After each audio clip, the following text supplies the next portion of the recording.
Well, this is a welcome surprise. Book Club is a film about a bunch of old ladies reading 50 Shades of Grey for the first time, and you know what? This movie was fun. It is a very what you see is what you get kind of movie. Like, you watch any trailer and however you react to it is pretty much how you're gonna feel about the entire movie. Book Club is not anything special, but it's very cute. The writing wasn't great, but the actors themselves were adorable to watch. The story wasn't good, but it was entertaining. The special effects were bad, but it felt endearing. And that's this movie. Everything good has something bad. There was just an air of fun to this project that other films just don't have. If there's one thing that being a filmmaker has taught me, it's that if your cast and crew is having fun, that fun usually finds its way on screen. While the plot really does go nowhere, seeing these characters interact was good enough. I felt their friendship shine through their performance, and everything with the characters in the book club felt natural and were the highlights of the movie. Other characters, not so much. Diane Keaton's family was insufferable and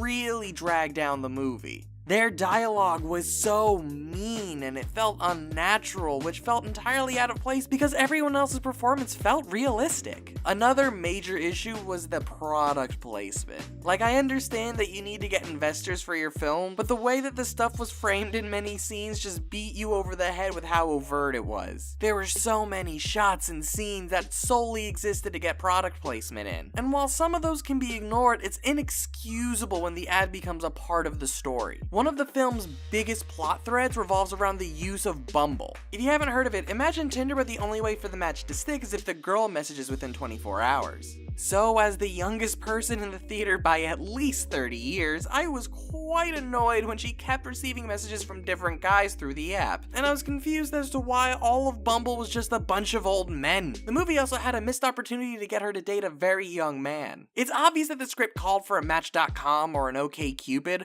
but Bumble was the one that ended up giving them the money, and they just thought people wouldn't know or care. Well, this 23-year-old knowed and cared, and I really didn't appreciate it. I also felt like the film would have been more fun with an R rating. If the actors were allowed to go a bit more extreme in their language and actions, I feel like it would have added a bit more to it. Oh, and this film was desperately missing Betty White.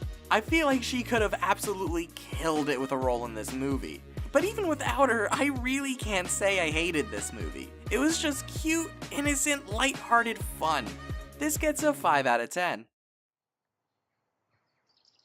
Hey guys, thanks for watching. If you like this video, be sure to like and subscribe. If you want to see more reviews, then click the playlist to see my other stupid opinions. Alright, see you next video.